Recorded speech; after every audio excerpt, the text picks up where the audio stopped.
The US President Donald Trump's strategy for Afghanistan is to send in more troops, but is America's longest-running war actually causing more violence in the country? You're watching Roundtable with me, David Foster.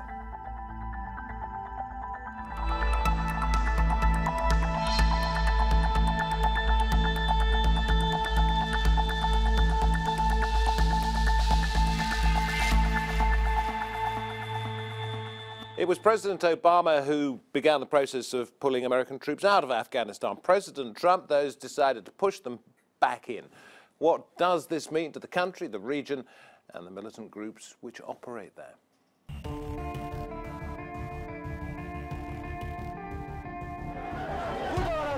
103 people killed in Kabul after the detonation of an ambulance filled with explosives. Evidence that the Taliban insurgency in Afghanistan is far from over. 17 years and more than $2 trillion spent. What effect has the US military intervention had on Afghanistan? And what is the purpose of its continued involvement? On my orders, the United States military has begun strikes against Al-Qaeda terrorist training camps and military installations of the Taliban regime in Afghanistan. The war has been ongoing since October 7th, 2001. Terrorists declared war on the United States of America, and war is what they got. Faced with a seemingly intractable situation, successive US presidents have reinvented the mission in Afghanistan. And the Trump White House has said that it will not endorse any arbitrary withdrawal date. Pentagon figures show the cost of conducting the war in 2018 will be $45 billion US, after Trump raised US troop levels in the country to 14,000, reversing an Obama-era troop exodus.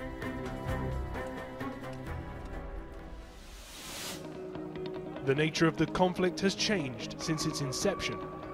While conceding control of large areas of territory in Syria and Iraq, Daesh has claimed multiple attacks in Afghanistan. According to NATO coalition figures, the Taliban were contesting or in control of 44% of Afghan districts by October last year. And the border with Pakistan maintains the highest density of active terrorists in the world. Something that has led President Trump to take a harder line with Afghanistan's neighbor. We have been paying Pakistan billions and billions of dollars. At the same time, they are housing the very terrorists that we are fighting. Trump's new military push in the country has the potential to further destabilize a region already reeling from years of military intervention.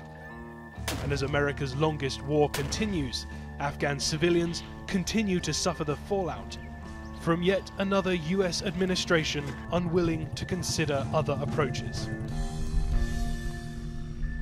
Well, joining us via Skype from Kabul, we have Hamid Hakimi, Research Associate covering Afghanistan at Chatham House, flies in and out of the Afghan capital from London. At the round table, we have Jonathan Steele, journalist and author of Ghost of Afghanistan, The Haunted Battleground.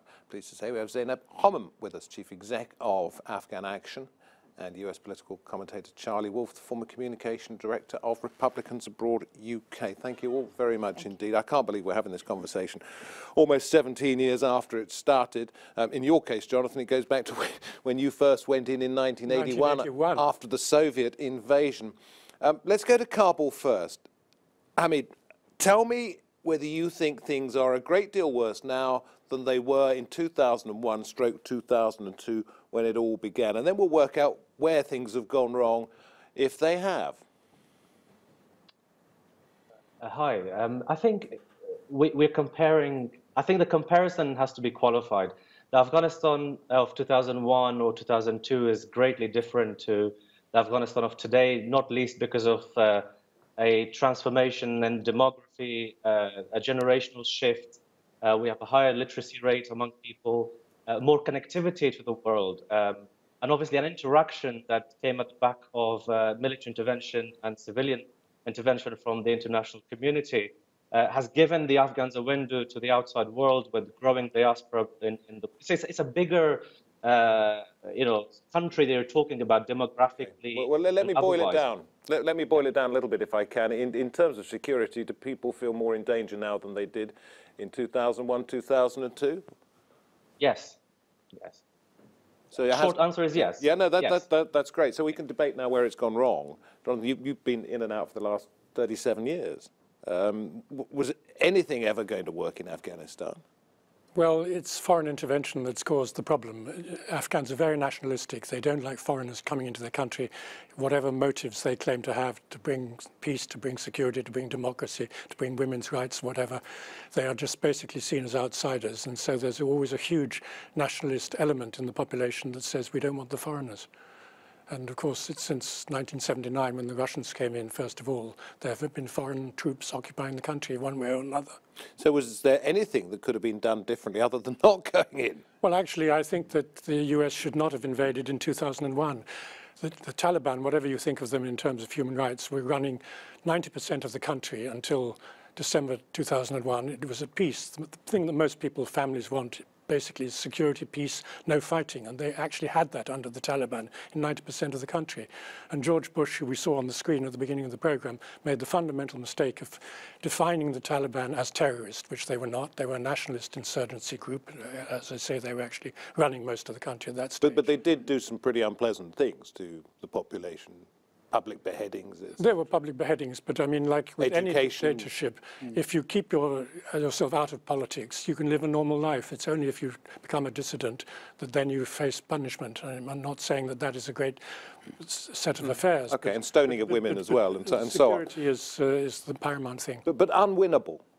Well, is what Jonathan's been saying, and in many senses what everybody's been saying for the last 17 years. So why send more troops in when what's been happening up till now hasn't helped? Well, let's just go back to 2001, obviously, why the troops went in. It was, though George Bush had that wider remit of wanting to bring democracy to the region, it was ultimately because the Taliban had harbored al-Qaeda in their training camps, and they came over and blew up the World Trade Center. So, we had to show some sort of response to that, and I think that was right and proper. What's gone on since is, Mr. Obama, I think, took the wrong course in that sort of laid back, we're going to go to my political schedule as opposed to the facts on the ground, and creating a vacuum. Has Trump got the answers?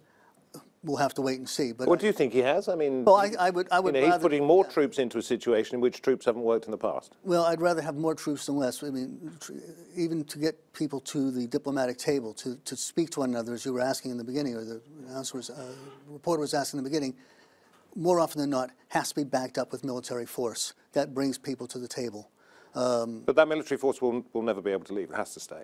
Well, we've been in some places for very long times, yeah. I mean, but what else do you do? Do you create a vacuum and let more terrorism foment in the area? Let's ask Zainab this. I mean, you deal with people on the ground whose lives are affected by what we see on a daily basis on the news channels and read in the newspapers. Do they believe it's right that troops should stay there, or do they want their own country back because they don't ever want to be ruled by outsiders?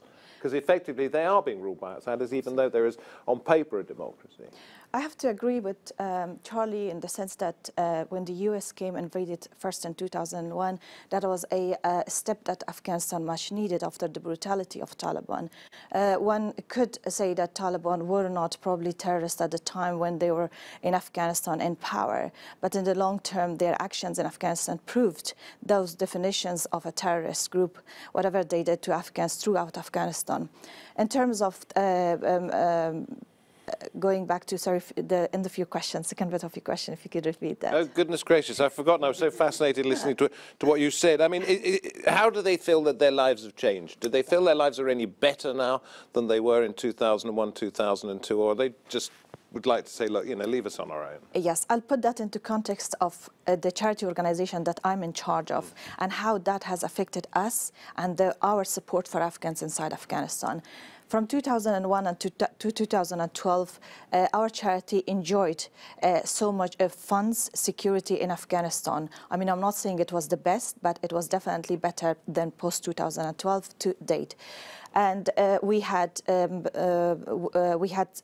not so much concerned about having multiple security guards to be guarding our resource center or training centers. We had more people coming and joining the classes, whereas today we have our training center is literally closed because especially for the females who were majority of our beneficiaries, it's not safe and secure enough to be traveling back and forth. And this is what you were saying, I mean, is that you go in there now and then you don't feel very inclined to go out, and it's the same for an awful lot of people right now. I think, you know, see, I have a problem with simplifications of things that are essentially really complicated. If I can quickly, in a few words, address your initial question to the table, I think it's very simplistic to say Afghans are, you know, anti-foreigner, full stop. You have to qualify that. You know, of course, there is an element of you know, foreigners coming in. You know, people don't believe in this country that they can just prosper by themselves without having any kind of linkages to the world. But there's a difference of having militaries coming in, you know, taking over countries, and then a whole country being classified as being anti-foreigner. They hate foreigners. They don't want interveners and all of that. But, Distrustful, though, perhaps, of the motives. Well, who isn't? I mean, look at Europe today. You know, do we want immigration in Europe? What's the biggest problem at the moment for the political class of our countries in the West? You know, it's the rise of the far right, and it's essentially against foreigners. And those foreigners happen to be immigrants who want to come and work and will seek asylum. So, I mean, you have to look at things in perspective in that regard. And in 2001, when the American intervention happened, you know, especially in urban centers, people welcomed internationals quite warmly. I was in this country. You know, and obviously as the war carried on and the military strategies kept changing, it became a different scene. And recently I heard an American official saying that Americans have been fighting 16 years, 16 one-year wars instead of one war for 16 years. That kind of captures the complexity of the situation, that you have competing in cohesion of all sides, you know, in this 17, 16 years of war. Hamid, come back to you in a minute, if I may. That's a very interesting point. The strategies have changed, perhaps because nobody quite knew what to do and what to expect, and there were changing circumstances on the ground. But I want to bring up one thing. In 2003, the attention shifted from Afghanistan to Iraq. A lot of the forces were moved out. George Bush said, this is where we're going to go. And a lot of criticism was directed at him for taking his eye off the ball in Afghanistan, so to speak. Would it have made any difference whether he'd concentrated on Afghanistan and not bothered with Iraq? Would the country be any more stable now? Would we be looking at a different place? Well, I think there should have been much more aid given to the provincial areas. A lot of it was centered on Kabul, where Hamid is sitting, where still it's mostly centered. If they'd put more money into Kandahar and Helmand at the very beginning in 2002, 2003, which was the heartland of the Taliban, their original heartland, then a lot of people would not have gone back to supporting the Taliban over 2004, 2005, 2006, when the insurgency really had a huge surge. But I mean, I come back to Donald Trump's thing. I think if you read this very fascinating book by Michael Wolff, Fire and Fury, which does have some interesting information in there, the original Donald Trump idea was to do A, something different from Obama, because he doesn't want to follow Obama all the time, and B, get out. He just said, we're not winning, we should get out. But he was persuaded by the generals to carry on, because he was afraid of looking as though he'd lost the war. And it's really a tragedy that American troops are staying in there and paying a lot of money just because they want to save the reputation of a man who doesn't want to look as though he's lost. Is it another Vietnam? No, I don't think it's quite that. But I will say that he does take the advice of his generals. He has great respect for them. And I think there's a different relationship than in the Obama years. Mr. Obama basically didn't respect the military, did not understand the military culture. There was a story of them, for instance, giving an assessment, and then the president turning to a young aide in the office and saying, in the Oval Office, saying, "What do you think?" Whereas President Trump will have oversight, but as far as he's concerned, they know the area, and he will give them the freedom to operate as they feel fit. which I think is But let's be fair here, Charlie, that the military has a job to do rather than a problem to solve. It has to maintain as much security as it can. It does not necessarily have to look after the future of Afghanistan, and they'll be happy if they're kept in work in many ways. Yeah, I mean, he also has said that obviously he doesn't want to be babysitting country. You know, that was his initial line during the election. Babysit, I don't think it was quite his word. That's mine. So he does not want to be in foreign adventures if he doesn't have to. But there is a security remit to this. You know, this does fit in with his America First policy. There is security concerns, I think, at present, and we, you know, don't want to see the Taliban reestablishing and Al-Qaeda and others coming back in again. But the Taliban has, in many ways, reestablished itself. I mean, Jonathan's talking about 2006, 4, 5, 6, and 7, when they used to talk about their spring offensive and support was built up. They now control vast parts of the country. Why do you think people, not all people, but why do you think people would say, okay, I support the Taliban? Well, not everyone in Afghanistan will support Taliban. The sad thing is that the majority of the Taliban at a lower level, and I'm not saying a senior level, have been Taliban from the Pashtun tribe background. And there is a sense of compassion between these, this tribal compassion that kind of when the shift of or support or favor from the other ethnic, more on from the Pashtun tribe than the other ethnic groups, that is the support that Taliban have been receiving. I recall an interview of Amar Khail, who is a significant political figure in Afghanistan, in his interview about 3 weeks ago, that he said that he actually feels sorry for the Taliban who are dying in this war. And also the very latest that we had of again, another significant figure in Afghanistan, Gulbuddin Hekmatyar, who in his interview, he referred in Taliban, he used 2 words that in Farsi, one is intihari, which is the suicide bombers, and the istishhadi, which is the martyrs. And he referred to Taliban as istishhadi, which are the martyrs. And again, he was compassionate more towards Taliban. Now, if you put this case in the scenario of the 2 weeks back attack in Kabul, where more than 110 people were killed, are we saying that Gulbuddin Hekmatyar is still referring to the terrorists as istishhadi or the martyrs who killed and took the lives of hundreds of innocent lives? And also the attack in Intercontinental, multiple sources reported that the 3 of the attackers in Intercontinental Hotel were those of the prisoners who were released, and they were supportive of Gulbuddin Hekmatyar. But do you think it's possible that what the US president is doing, Jonathan, we'll come to you, in Kabul in just a moment, that what President Trump is doing by increasing American presence there, by being more bellicose, not just in terms of his actions, but in what he says, he's exacerbating problems there, and that some of the American actions could have led to what we've seen in recent months? Yes, there's been a huge surge in number of attacks. In the whole of 2017, there were 50% more attacks than in the last year of Obama, 2016. And in December of last year, they've had a really incredible increase. There were 455 US air strikes compared to only 65 in December 2016. So it may be that these terrible attacks that you've just talked about, the Intercontinental Hotel and the other attack that killed 100 people, were a response to Trump's escalation of the war in the countryside. The Taliban want to say, well, okay, we may be coming under pressure in the countryside, but we can strike in the city. Yeah, I'd just like to come to Hamid on that. Then we'll come back. In your work for Chatham House, I mean, you advise on security, you study situations. It is what Jonathan has just pointed out, and the point that we were just sort of debating here. Is that something that you concur with?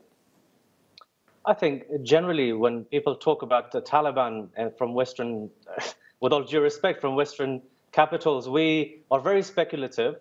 When we talk about winning and losing, often we don't know what winning and losing looks like in Afghanistan. We haven't defined it. So we have a lot of dissonance in our thinking about Afghanistan. You just around the table, you heard, Taliban being equated to a Pashtun thing where every kind of credible research and analysis points to the political economy of the insurgency. The reality is that the people who caused the emergence of the Taliban in the first place in the 1990s were brought back after 2001, and they were given a lot of resources by the American, aid money, whereas the people who were disenfranchised by the American intervention went away and then were hounded by you know, various kinds of policies, and some of them responded to those. Some of them were brought up by Pakistan, taken over, you know, brought back into a conflict. So it's a geopolitical thing. It's a regional conflict as well at that level. And it's not as simplistic as saying that, you know, somebody who has come back to the capital after a deal has been made, you know, Hekmatyar is pretty much an isolated figure in Kabul beyond his supporters. There's a huge, huge diversity among the new generation of Afghans, not just in cities, but also in rural areas. People are aware that the conflict has caused them misery. And one of the things that's changed in Afghanistan, in my view, is that the young people and the older people and everybody's just tired of the conflict because, you know, it really, really affects their every single day life decisions. Things smaller, like going out grocery shopping, has to be considered in the light of the violence they're facing, whether it's a rural area person or an urban person.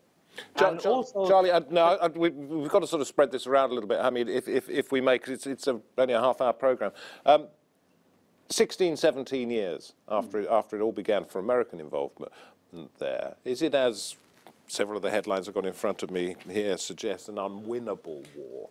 Or how do you look at it? How does one gauge whether something's working or not working, whether it's time to pull back or whatever? I mean, this could just go on forever, couldn't it? Well, unfortunately, the days of signing a document on deck of a battleship or meeting at Appomattox and exchanging swords or however it was done in those days are over. You're dealing with non-aligned terrorist groups, essentially. One thing I was going to agree with earlier is I think the unintended consequence we've had is because of the President Trump's success in fighting ISIS in Iraq and, you know, killing lots of them and really having a positive effect, they're now running and escaping, and where are they going to, unfortunately, is to Afghanistan. So I don't know if you want to then make the remit wider, if that's the answer, or, you know, that just continues to add to it. But, you know, you still can't sit back and do nothing. I mean, to me... No, but I would question one of the concepts that you mentioned, which I think is old thinking, when you talked about safe haven for terrorists. There's no need for terrorists to have safe havens. They're all over the place. They're in London, they're in Birmingham, they're in Paris, they're in Brussels. So the concept, which was perhaps true a little bit in 2001, that somehow we're safe, but over there the terrorists have their safe haven, is nonsense nowadays. What is necessary, and one of the key factors that I think that has to be implemented by the U.S. and its allies in Afghanistan is policies in Pakistan. Pakistan is playing clearly key role in funding terrorist groups and in training them in their training centers in its soils.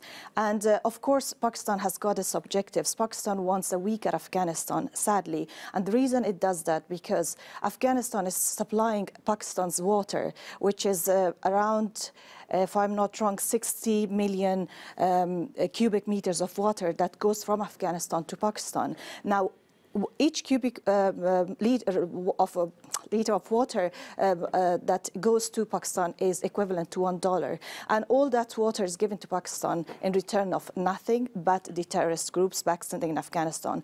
Also, the Durand line has not been, clarified. I think U.S. can take a bigger step in clarifying those with Pakistan, so that Pakistan knows its position. So is Trump right to lay the blame at Pakistan's door, when of course there's an Indian element to this as well? But if the Americans got extremely tough with Pakistani Secret Service, for example, which has sort of been known to be a facilitator in a lot of this, if they got tough with them, would that perhaps... It might help a little bit, but I mean, Pakistan faces its own internal terrorist problem from hardline groups which call themselves the Pakistan Taliban. Yeah, the Haqqani group. And they can move freely across the border. I think Donald Trump's addressing the problem and showing the steps that he will be hopefully taking. This has been welcomed by Afghans largely. I had a chat last night just preparing for this meeting. We are coming pretty much to the end of the program, so I just want to go back and ask you one thing. You said the peace is achievable, the war is not unwinnable. How will you know when, to some extent, it has perhaps been won? It would have been, But how I would know, because the two key elements in Afghanistan, one is security, one is poverty. 50% of people right now in Afghanistan live in extreme poverty. And unemployment is at its lowest rate at the moment. So that meaning that the more unemployment, of course, when people are desperate for income, they will go and join the extreme forces. So if the youth group that now are 60% of Afghanistan, if they are supported and they're giving them, I was asking actually one of the academics who is paying a hefty fees for universities in Afghanistan, while we know that the top of Millennium Goals were eradication of poverty and education system in Afghanistan.